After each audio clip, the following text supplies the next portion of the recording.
Добрый вечер, с вами Ирина Ефимова и программа «Якутия Лайв». Столица республики встретила эту неделю с новым мэром.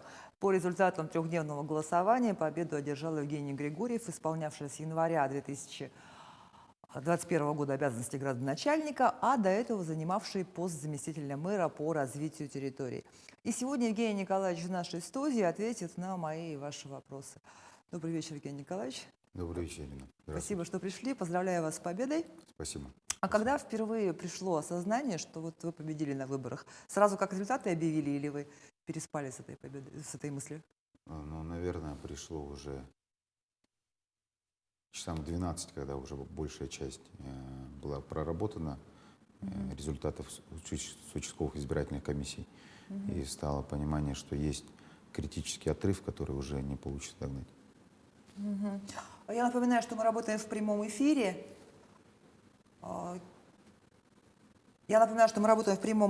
Вопросы можно задать по телефону 8 41 12 42 14 39 или по номеру горячей линии в мессенджере WhatsApp 8 914 235 05 02. Звонить туда не надо, только присылать сообщения. Вот сообщения у нас уже приходят, потому что мы анонсировали эфир. Вот жильцы улицы Якова Петерса. Топит трехэтажный дом своими фекалиями. Сток идет напрямую на землю.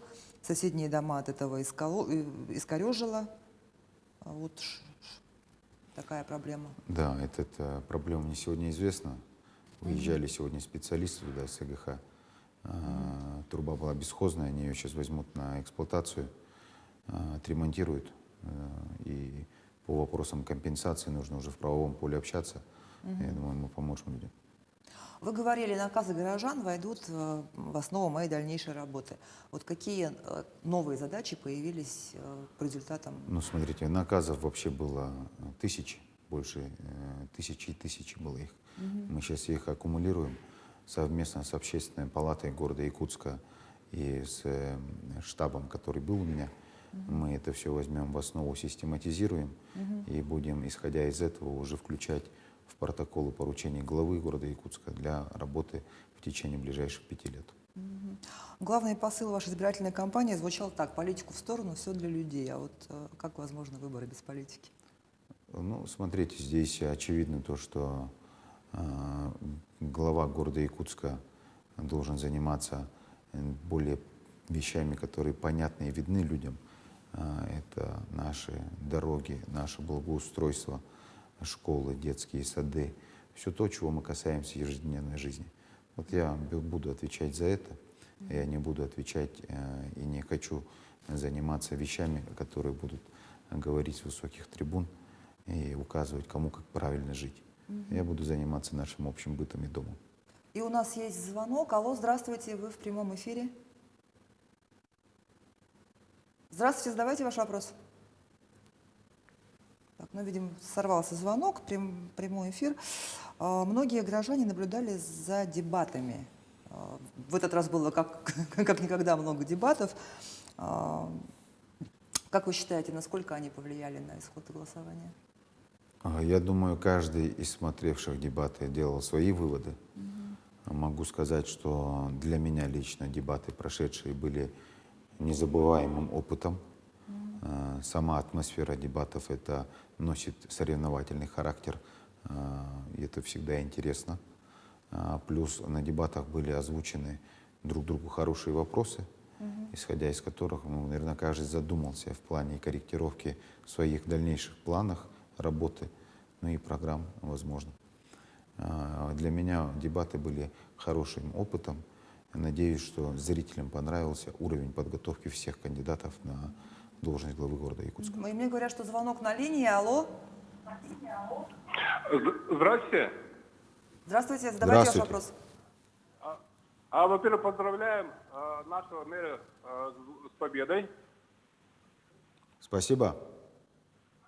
Я в данном случае являюсь членом ЖСПК «Строй вместе». Есть дом «Долгострой», который вошел в историю, который имеет больше 20 лет срока стройки на проспекте Ленина 55, дробь 1. Вы уже в курсе, мы с вами встречались как-то вот зимой. И вот хотелось бы спросить, какие у нас надежды, что может быть положительное, хорошее, что-нибудь, чем можете помочь, чем можете способствовать? Потому что вот прежняя администрация больше нам ставила палки в колеса, чем, например, оказывать помощь. Я Спасибо, бы так вопрос сказал. понятен. Ну, я вашим вопросом занимаюсь уже не первый год. Мы с вашей представителем вашей объединения собственников, части собственников, части дольщиков, не дольщиков, а вкладчиков встречались у Искуниязовой на площадке, которую организовывает и «Единая Россия». Мы встречались не раз. Была бы выработана дорожная карта. Она сегодня пошла немножко не по той линии, потому что было признано право собственности на земельный участок за людьми, которые имеют в собственности, в недостроенном здании, которое стоит на первой линии. У вас же там 2 дома, и 20-квартирный, и 57-квартирный. Я считаю, здесь вопрос этот необходимо урегулировать в интересах всех вас, 20 собственников и 50 вкладчиков. Поэтому мы готовы, город, работать на той площадке у нас, которая была изначально в интересах того, чтобы одно понятно, чтобы этот долгострой нужно убирать с проспекта. Он небезопасен. Если вернуться к дебатам, вы заговорили интересные вопросы, в том числе вы интересный вопрос задали одному из соперников. Какие 3 объекта нужно построить в первую очередь в городе, чтобы решить проблемы в сфере ЖКХ? Вот какие бы 3 объекта вы сами построили Ну, первыми? очевидно то, что первый из них это мусорный полигон с мусороперегрузочной станцией. Раз. Второе, нам нужна снежный полигон, отвечающий всем требованиям. Филиал этого снежного полигона необходимо рассмотреть и в южной, и в северной части, чтобы не увозить снег с Табаги до существующего места полигона. Ну и большой вопрос еще также ставится относительно обеспечения водопровода Мархи и Белого озера. Вот эти первые 3 объекта были бы. Кстати, как вы видите взаимодействие рекоператора с муниципальной властью по поводу мерзлых бытовых отходов? Тоже На один из сегодняшний день мерзлые бытовые отходы у нас не входят, Не квалифицируются. не входят в тот перечень, который может обслужить рекоператор. Поэтому сегодня пока не решен вопрос о включении их в этот реестр. Мы должны понимать то, что с мерзлыми бытовыми отходами необходимо разбираться, не доводить их до мерзлых. Нужно работать с выгребными ямами, обслуживать эти выгребные ямами силами того же жилкомсервиса, чтобы не было их как по определению мерзлых бытовых отходов. Чтобы они не успевали замерзать просто. Понятно. Работы по вывозу снега в Якутске продлятся до 15 апреля. Снег вывозят, в том числе с водоотводных лотков. И по информации Якутдорстроя, все электронасосы готовы к эксплуатации. Пропарена почти половина трубопроводов. Значит ли это, что этой весной нам не угрожает наводнение из-за таяния снега? Наводнения из-за таяния снега у нас не будет. В принципе, нужно понимать то, что у нас есть по городу Якутску заниженные места. Мы живем в таких условиях, что у нас они есть по определению. Их порядка 140 мест по городу Якутску. Часть из них откачивается насосами, часть из них откачивается передвижными АСМ, фекалками в простонародье. Здесь нужно понимать то, что пока мы не сделаем по всему городу нормальную систему водоотведения, хорошую, отвечающую всем требованиям, это магистральные лотки, это рабочий, хороший канал городской, то сегодня будем работать в такой же схеме. Однозначно то, что мы все лотки, которые сегодня есть, пропарим и подготовим к пропуску талых вод. Это будет сделано. Вот вопрос с горячей линии. СОД «Зеленая долина». Когда шел ремонт Хотнурявского шоссе, весь город ездил по Приозерной. Разбили всю дорогу. С помощью округа отсыпали, но на нашей улице до Объездного шоссе дорога разбита. Стоит жижа по всей дороге, ходить негде, дети в школу, ни одного фонаря нет. Сейчас наступает весна и опять болото. Когда-то обещали отсыпать и этот участок дороги, но вы помогите, пожалуйста. Хорошо, я зафиксировал. Заозерная, да? Да, Приозерная. Приозерная. Вы можете тогда вопросы нам Да, передать? конечно. Хорошо. У нас поступило очень много вопросов, и мы их все обязательно передадим Евгению Николаевичу. Спасибо, Вот еще один вопрос с горячей линии. Здравствуйте. В 2016 году был избран проект реконструкции площади Орджоникидзе. Он так и останется проектом? Проект реконструкции, Площади Орджоникидзе? смотрите, но нужно посмотреть.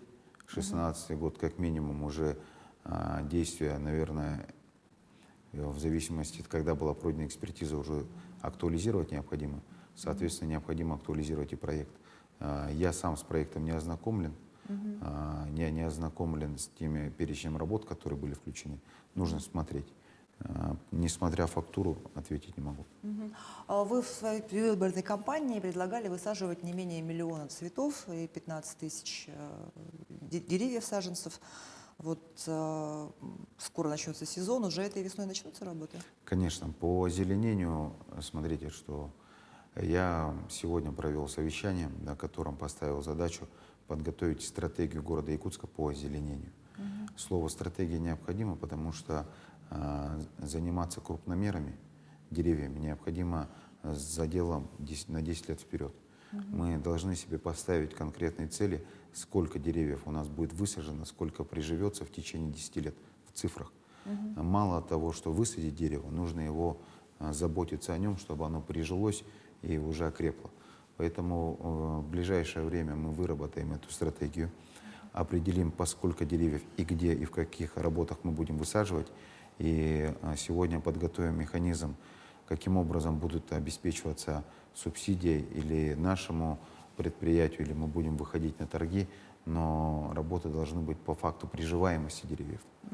Раз. Второе, по цветам. У нас сегодня заложены деньги, уже есть в бюджете на 200 тысяч цветов. Последний раз 1 миллион цветов высаживался при Арсении Сергеевиче. Эта практика очень понравилась горожанам. Были привлечены силы, начиная от организации управления образования, ну и заканчивая хозяйствующими субъектами отдельными. Я думаю, мы эту практику продолжим однозначно, и цветы поднимают людям настроение. Но стратегия озеленения будет казаться в долгосрочном плане количество конкретного деревьев, сколько должно появиться в городе Якутске. И у нас есть звонок. Алло, здравствуйте, вы в прямом эфире, задавайте свой вопрос.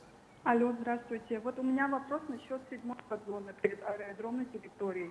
В прошлом году ввели запрет на строительство частного дома, ну вообще жилого дома. Притом она занимает большую часть города Якутска. Вот хотела бы узнать, что будете делать с земельными участками, которые попали в эту зону. И будут ли выкупать у правообладателей или послабления какие-то будут от Росавиации? Да, хороший вопрос, спасибо. 7-я зона была введена в соответствии с федеральным законом. Это действие произошло одновременно по всей России. Нужно понимать то, что по всей России большое количество людей столкнулись с этой проблемой. Исходя из этого, вопрос стал сегодня на федеральной повестке.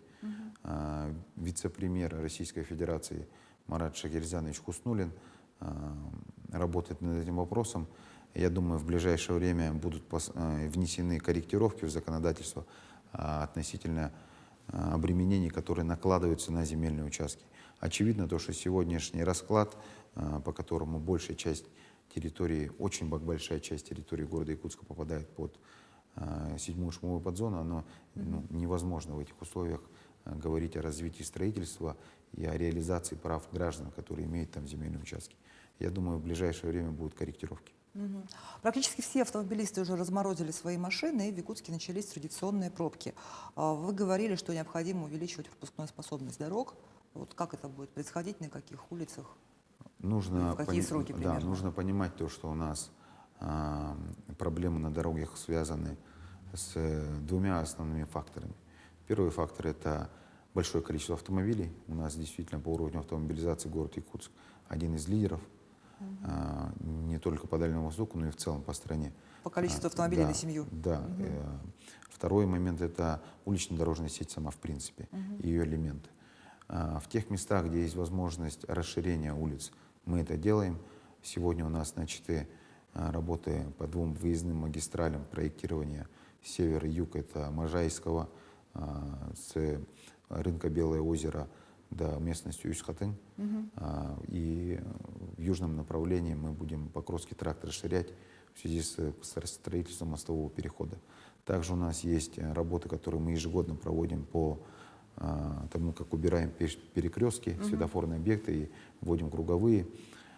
Также мы проведем большую работу совместно с Министерством транспорта, Министерством инноваций и Росавтодором России по установке в городе Якутске интеллектуальной транспортной системы. Эта система позволит моментно и в одном информационной системе связать такие сложные элементы, как светофорные объекты, контроль, фиксация видеонарушений, высокогабаритный контроль, контроль метеоусловий, информационное табло для водителей о состоянии загруженности на дорогах, о работе коммунальной техники, общественного транспорта. Но здесь в первую очередь это, конечно, светофорные объекты.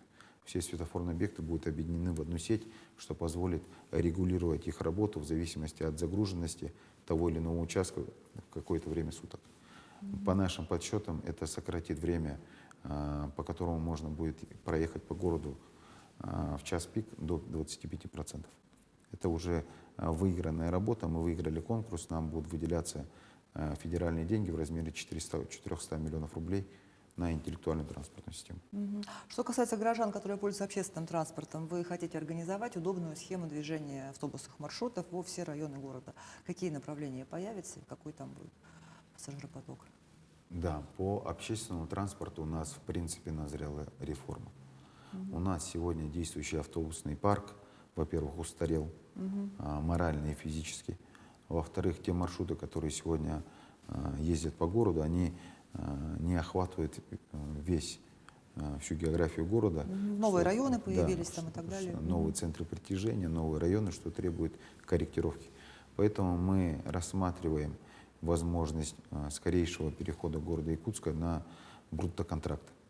Это способ, который отрегулирован 220-м федеральным законом и позволит выстроить новую систему работы общественного транспорта внутри города.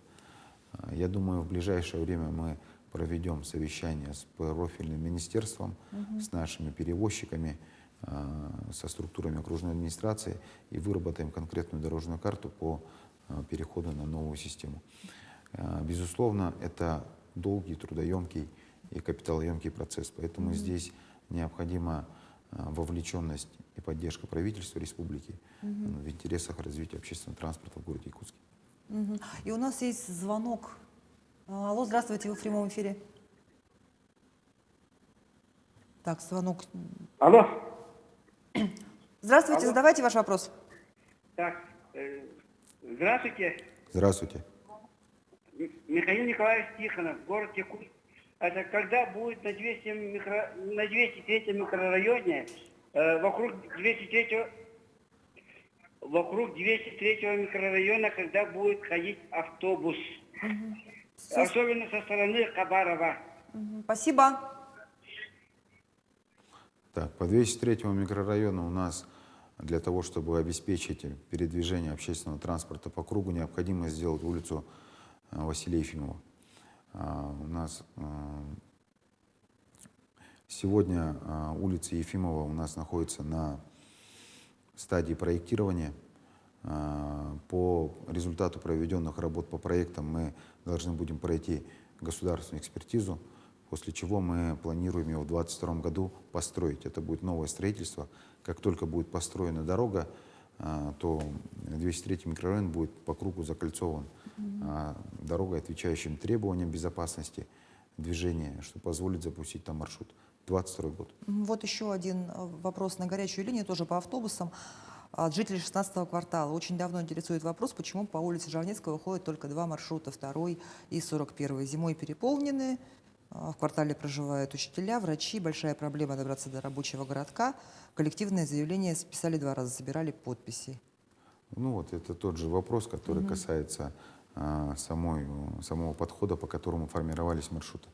Все маршруты в городе Якутске. То есть все будет пересмотрено? Да. Потому что они были сформированы давно, да, а город меняется, и Да, маршруты у должны... каждого маршрута есть свой паспорт, который был утвержден, замена его требует публичных слушаний, и по каждому необходимо отдельно отрабатывать, но мы хотим комплексно все поменять. Для этого у нас есть разработанная комплексная схема организации дорожного движения, исходя уже из мест притяжения проживания людей в соответствии с генеральным планом, с документами территориального планирования города Якутска. Вот Вот также с горячей линией вопрос по поселку Газовиков. Когда начнется застройка и кто будет застройщиком вместо ИКСМК? И продление маршрута номер 4 там же. Так, Тоже смотрите, по договору развития застроенной территории, который был на Газовиков с ЕКСМК, он был расторгнут ввиду того, что застройщик не соблюдал и не исполнил те обязательства, которые Которые на себя взял. Да, на себя взял. Вместе с тем, благодаря тому, что был расторгнут договор, часть домов были включены в республиканскую адресную программу и будут переселены за счет Федеральных средств программы переселения ветхого аварийного жилья. Совершенно правильно. По заключению нового договора развития застроенной территории, сегодня они будут заключаться согласно новому изменению закона, как комплексное развитие территорий. Мы это сделаем в этом году. Значит, по вопросу, связанному с обеспечением транспорта общественного на улице Газовиков, выезжала группа, определили место для разворотной площадки, которая будет соответствовать. Она требует проведения масштабных работ, асфальтирования, ее отсыпка, и чтобы требовало обеспечения безопасности. Эти работы включены в план работ текущего года и будут сделаны в этом году. И как только это будет сделано, автобус будет запущен. И у нас звонок. Алло, здравствуйте. Алло. Да, мы вас слушаем, задавайте свой вопрос. У меня вот вопрос есть по поводу Прометея.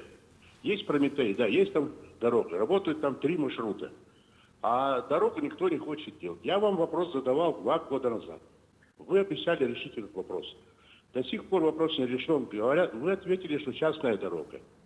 Ну, машинам-то надо, и автобусам надо работать. Все, спасибо, вопрос понятен. Хорош.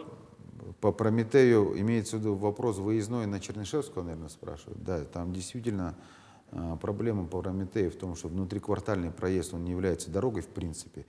И обеспечение дополнительного сквозного проезда до улицы Чернышевского, эта задача действительно стоит. Мы выезжали совместно с группой, но он не соответствует тем требованиям, и там необходимо расширять. Эту работу мы, безусловно, проведем, потому что сегодня по загруженности транспортной Прометей, он очень сильно загружен. И, к сожалению, вот тот вопрос, который задает горожанин, он не имеет места быть. Вместе с тем, сегодня необходимо понимать то, что вот как раз-таки пересмотр новых маршрутов и заезд туда техники должен соответствовать в первую очередь безопасности. По идее, это территория жилого комплекса, когда автобус изначально по плану, если делался, там совершенно другая дорога должна быть. Поэтому требуется полностью все это пересмотра, переделать. Это требует разработки подхода проектно-сметной документации. Мы займемся этим вопросом. Одним из тезисов вашей предвыборной кампании было расселить и снести за 5 лет не менее 300 деревянных двухэтажных домов. И вот следующий вопрос горячей линии тоже на эту тему. На улице Дежнева, возле Царского моста, идет полным ходом строительство арктического центра, а напротив деревянные двухэтажные дома. Когда будут сносить этот квартал и застраивать радиоцентр? Да, здесь необходимо понимать то, что вообще, в принципе, по радиоцентру и по подходам это требует, опять же, комплексного развития территорий. Мы знаем эти дома, мы понимаем, как мы должны там сделать новый подход. Там очевидно то, что это один из приоритетов, где мы должны отработать, потому что там будет действительно стоять один из знаковых объектов для города Якутска.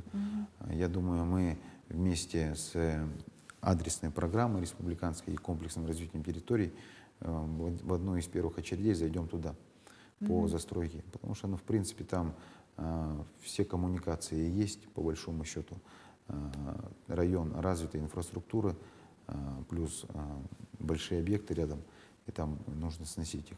Чисто с точки зрения развития территории это нужно сделать очень быстро.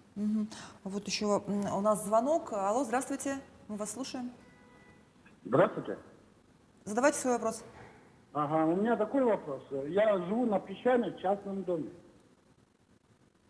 Алло. Да. Слушаем. Ага, и это, вот экосети выставляют счет, да, на вывоз мусора.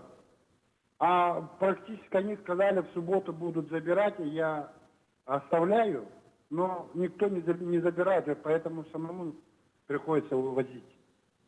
А они не баки ставят и не это. Договор не заключают. Я обращался к ним несколько раз.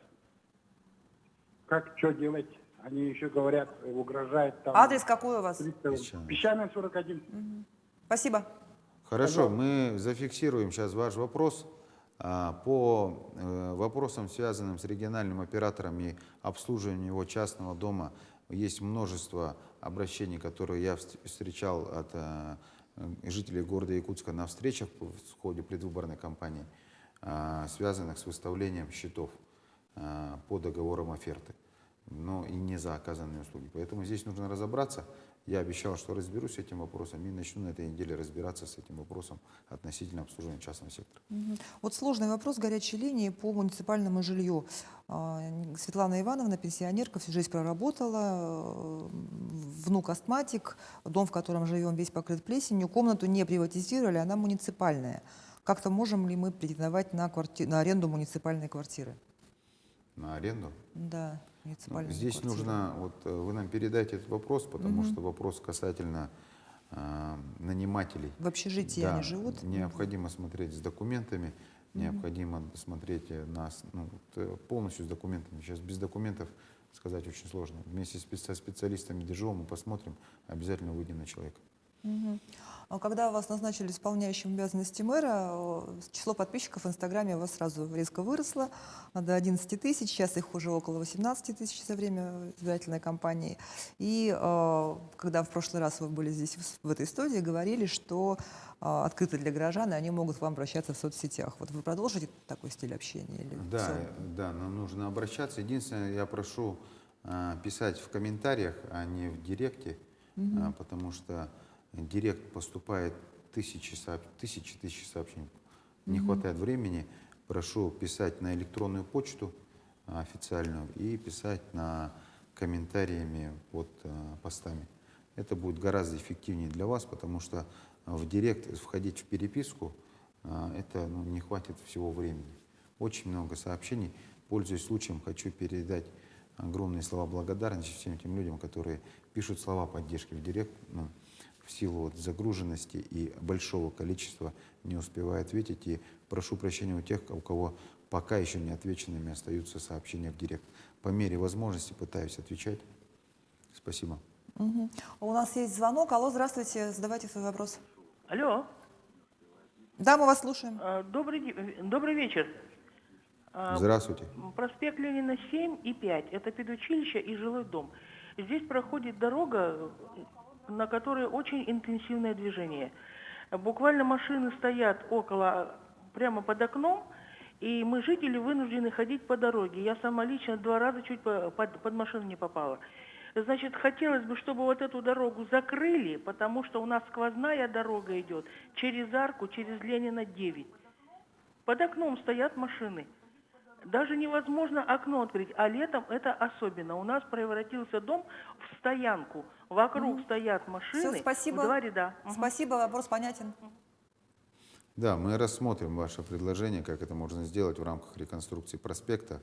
Там действительно у нас и вопрос организации новых парковочных мест, организации пешеходных зон, он будет касаться части проспекта, и он затронет, в принципе, и все дома, которые там живут. Вот с горячей линией здравствуйте. Что планируется с УК Гагаринская с проблемным домом по Кузьмина 26/4? Нужно смотреть, я сейчас по УК Гагаринской. Вообще, в принципе, Вообще, в принципе, по управляющим компаниям вы же как-то по-новому тоже будете строить работу? Смотрите, по управляющим компаниям у нас, в принципе, есть очень много замечаний. Мы фиксировали конкретным управляющим компаниям. Вопрос сегодня надзора за деятельностью управляющей компании – это вопрос полномочий республиканского управления Госстройжилнадзора. Однако мы в интересах своих граждан, жителей города Якутска, должны будем участвовать в этом процессе и вопрос ставить, как он есть. Да? Если управляющая компания не справляется со своими обязанностями, мы готовы помогать жителям в плане юридического сопровождения, в плане проведения общих собраний, чтобы не было никаких там силовых способов захвата, скажем так, с домов друг у друга управляющими компаниями. Ну и мы готовы ввести реестр, открыто говорить, какие управляющие компании Работают нормально, какие какие нет. Да. И, конечно, нужно здесь систематизировать этот рынок. давно пора наводить Давно порядок. пора наводить порядок. Вы Мы этим будем- займетесь? Займемся, конечно. И у нас есть звонок. Алло, здравствуйте, задавайте ваш вопрос. Здравствуйте, Евгений Николаевич. Поздравляю вас с избранием мэра. Кулагин Василий Алексеевич, общественная организация «Потомки государю Ямщиков». Мы с вами недавно встречались на уборке территории в сквере Ямщиков и обговорили вопрос. У нас не хватает самого главного памятника ямщикам в этом сквере. Когда можно с вами обсудить этот вопрос? Наша инициативная группа готова с вами встретиться. Когда можно с вами встретиться? Добрый вечер, Василий Алексеевич. Спасибо. Да, мы в продолжение разговора нашего на сквере. Давайте здесь этот вопрос запланируем, наверное, на вторую неделю апреля. Мы на вас выйдем тогда совместно с управлением архитектуры, сядем, посмотрим, каким образом можно это сделать. С горячей линии вопрос. Жители Хотнурявского шоссе первой дамбы просят закрыть карьер в районе сопки Любви. Невозможно дышать от пыли. Вопросы, связанные с карьерами, у нас сегодня выдается лицензии Министерством промышленности, поэтому давайте мы вашу заявку приняли. Вместе с министерством посмотрим по вообще карьерам вокруг города Якутска, потому что есть вопросы не только к этому карьеру, но и к другим карьерам, по которым выезжает большегрузная техника. Большегрузная техника у нас сегодня разбивает дорожное полотно и доставляет неудобства жителям в основном частного сектора. Поэтому здесь необходимо пересмотреть, какими дорогами, как эти карьеры будут работать. Мы посмотрим. Есть еще вопрос по наполнению озер, когда восстановится водообмен озер Белая и Хотнурявская. Это вопрос, который требует очень комплексного подхода. Здесь необходимо, конечно, обеспечить проточность всех наших больших озер. Необходимо, в принципе, провести вопрос очистки озер наших. В том числе, конечно, бы хотелось первым делом очистить озеро Сайсары, которое у нас сегодня в советское время, там, где сейчас Триумф стоит, там стоял таксомоторный парк. И по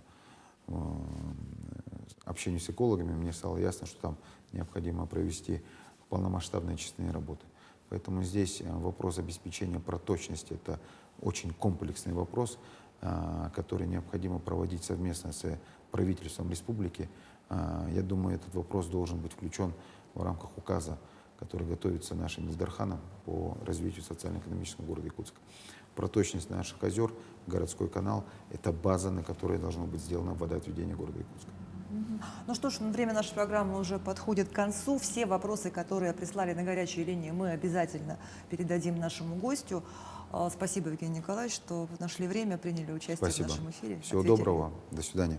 Желаю вам на посту мэра Якутска выполнить все, что планируете. Будем следить. Будем стараться. А мы будем следить, как жизнь в городе меняется к лучшему. Конечно. Спасибо. В гостях программы «Якутия Лайв» был новый мэр столицы республики Евгений Григорьев. Меня зовут Ирина Ефимова. Встретимся в прямом эфире завтра в 7:15.